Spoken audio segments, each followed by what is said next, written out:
In 1996, Purdue Pharma released OxyContin and told doctors it was safe. Less than 1% addiction rate, they claimed, based on a one-paragraph letter to a medical journal that wasn't even a study. They sent sales reps to doctors' offices with pizza, pens, and misleading data. Purdue targeted rural areas where people did physical labor and had chronic pain. They paid doctors to give speeches promoting the drug. They denied the addiction potential even as reports piled up. Doctors started prescribing OxyContin for everything. Back pain, Oxy. Dental work, Oxy. Stubbed toe, Oxy. The opioid crisis had been planted. It just hadn't bloomed yet. 2000s, the prescription epidemic, OxyContin prescriptions skyrocketed. Pill mills opened in Florida where doctors would write prescriptions for cash, no questions asked. People drove from Ohio, Kentucky, and West Virginia to stock up. They called it the Oxy Express.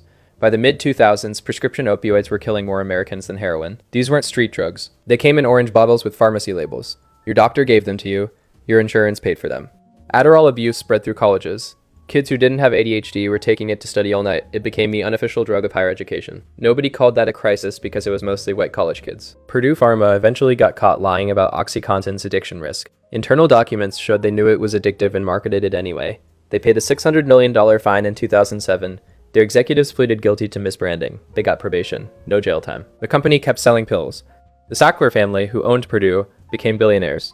They put their name on museums at the Met, the Louvre, and the Smithsonian. They donated to universities. They were philanthropists. They also knowingly caused an epidemic that would eventually kill over 500,000 Americans. 2010s.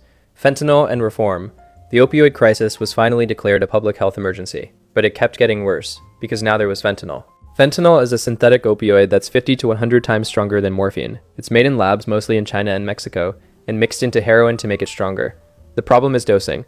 The difference between a dose and a lethal dose is tiny. A few grains of fentanyl can kill you. Drug dealers started mixing fentanyl into everything. Heroin, counterfeit pills, even cocaine. Users had no idea what they were getting. Overdose deaths skyrocketed. Meanwhile, attitudes toward marijuana were shifting. Colorado and Washington legalized recreational use in 2012. Other states followed. It's now legal in most of the country for medical or recreational use, even though it's still federally illegal in Schedule 1. America contains multitudes. The Silk Road, an online marketplace on the dark web, let people buy drugs with Bitcoin and get them delivered by mail. It was eventually shut down in 2013, and its founder Ross Ulbricht got 2 life sentences plus 40 years. Other markets popped up immediately. Designer drugs appeared, synthetic cannabinoids like K2 and spice, bath salts that cause psychotic episodes and cannibalism headlines, things cooked up in labs to technically not be illegal, sold at gas stations until someone died. Portugal decriminalized all drugs back in 2001 and saw addiction rates, HIV infections, and overdose deaths all drop. But America mostly ignored that data because it didn't fit the narrative. 2020s, psychedelic renaissance. Something weird is happening. Psychedelics are becoming medicine again. Oregon decriminalized all drugs in 2020. Psilocybin therapy is being approved for treatment-resistant depression. Studies show that 1 or 2 guided sessions can have effects lasting months. MDMA is in final FDA trials for PTSD treatment, and it works better than any existing treatment. Ketamine clinics are opening everywhere. It's technically legal because it's approved for anesthesia, so doctors can prescribe it off-label. An IV drip of ketamine costs $500 and might cure your depression. Insurance usually doesn't cover it. The cannabis industry went corporate. There are publicly traded weed companies now. Martha Stewart has a CBD line. Snoop Dogg was involved from the start, obviously. Some states have billion-dollar legal markets while people are still in prison for selling weed in states next door. But fentanyl deaths keep climbing. Over 100,000 Americans died from overdoses in 2023, most of them from synthetic opioids. That's more than car accidents and gun deaths combined. It's more than AIDS killed at the peak of that epidemic. The debate now is harm reduction versus abstinence. Do we fight drugs with enforcement, or do we accept that people will use drugs and try to minimize the damage? Safe injection sites let people use drugs with medical supervision so they don't die alone. Fentanyl test strips let users check if their supply is contaminated. Naloxone kits can reverse overdoses if given in time. These approaches reduce deaths. Studies prove it, but some argue they enable addiction. Others argue that dead people can't recover, so keeping them alive is the first step. There's no easy answer. How drugs actually work. Quick science break. Your brain has a reward system powered by dopamine. It evolved to make you feel good when you do things that help you survive, like eating and reproducing. Drugs hijack that system. Stimulants like cocaine and meth flood your brain with dopamine. You feel incredible, euphoric, confident, unstoppable. Then your brain adjusts by reducing its own dopamine production and sensitivity. Now you need the drug just to feel normal. That's addiction. Without the drug, you're worse than baseline. Opioids attach to receptors that control pain and pleasure. They feel like a warm blanket wrapping your entire existence. Pain disappears, physical and emotional.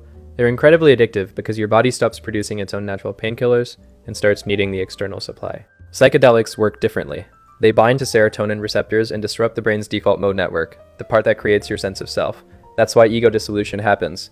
That's why you feel connected to everything. They're generally not physically addictive, but they can trigger psychotic episodes in vulnerable people. Cannabis is complicated. THC binds to cannabinoid receptors that exist throughout your brain and body. It can be relaxing or anxiety-inducing depending on the strain, dose, and person. Some people use it daily for years with no problems. Others develop dependency. Set and setting matter enormously. The same drug can be transcendent or terrifying depending on your mental state, environment, and expectations. That's why clinical psychedelic therapy involves careful preparation, comfortable settings, and trained guides. It's not about the drug, it's about the experience. Tolerance builds when your brain adapts to a substance. You need more to get the same effect. Withdrawal happens when you stop and your brain freaks out from the sudden absence. Overdose happens when you take more than your body can handle and something shuts down. What's next? Decriminalization is spreading. More psychedelics are entering clinical trials for depression, PTSD, addiction, and end-of-life anxiety. Harm reduction is becoming mainstream. But new drugs keep appearing. Synthetic compounds designed in labs faster than laws can ban them. Fentanyl analogs that are even stronger than fentanyl, nitazines, a class of synthetic opioids even more potent than fentanyl, are starting to appear. Some researchers are working on addiction treatments that target the brain directly.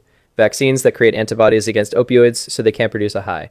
Implants that release naltrexone to block cravings. Ibogaine therapy that allegedly resets addiction in one intense trip. Gene therapies that might alter how your brain responds to substances. It sounds like science fiction, but so did most of the things in this video before they happened. The relationship between humans and drugs is as old as humanity itself. We've tried prohibition, it didn't work. We've tried war. It made things worse. We've tried pretending the problem doesn't exist.